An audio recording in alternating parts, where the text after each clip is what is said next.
जानिए हवन करने की विधि। सबसे पहले जिस स्थान पर हवन करना है उस स्थान को गंगा जल से शुद्ध कर लें। फिर पीतल, तांबे या मिट्टी का एक हवन कुंड को स्थापित करें। हवन कुंड को गंगा जल से शुद्ध करके कुंड के बीच में स्वस्तिक बनाकर आम की लकड़ी या कंडे जमा दें। फिर उसमें घी डालकर और कपूर रखकर अग्नि प्रज्वलित करें।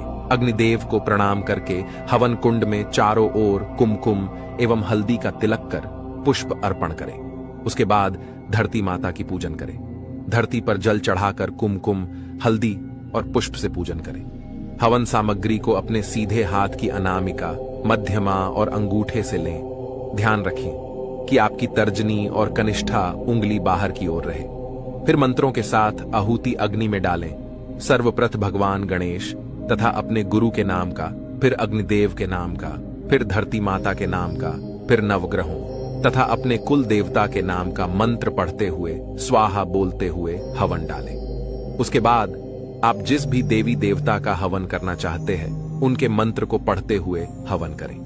आखिरी में सभी देवी देवताओं के लिए पूर्ण आहुति दें। हाथ में जल लेकर हवन कुंड की चारों ओर 3 बार घुमाकर सामने की ओर जल छोड़ दें तथा आपका हवन पूर्ण हुआ। जानिए हवन क्यों किया जाता है। हवन को हिंदू धर्म में शुद्धिकरण और सकारात्मकता का कर्मकांड माना जाता है।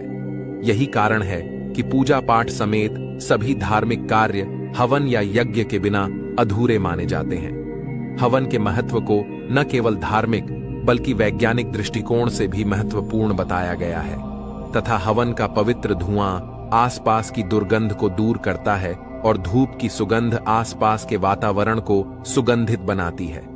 पवित्र अग्नि में दी गई हवन सामग्री हवा में फैलती है और वातावरण को शुद्ध करती है।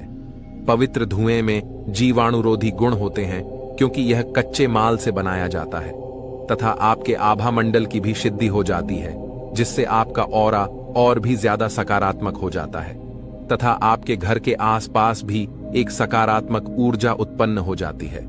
अगर आप घर में हवन करना सीखना चाहते हैं तो मुझे बताएं, मैं इस पर आपके लिए एक वीडियो अवश्य बनाऊंगा। जानिए शैलपुत्री की पूजा विधि, कथा और आरती।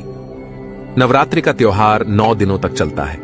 इन 9 दिनों में मां दुर्गा के अलग अलग स्वरूपों की उपासना की जाती है। नवरात्रि का पहला दिन मां दुर्गा के शैलपुत्री स्वरूप को समर्पित है।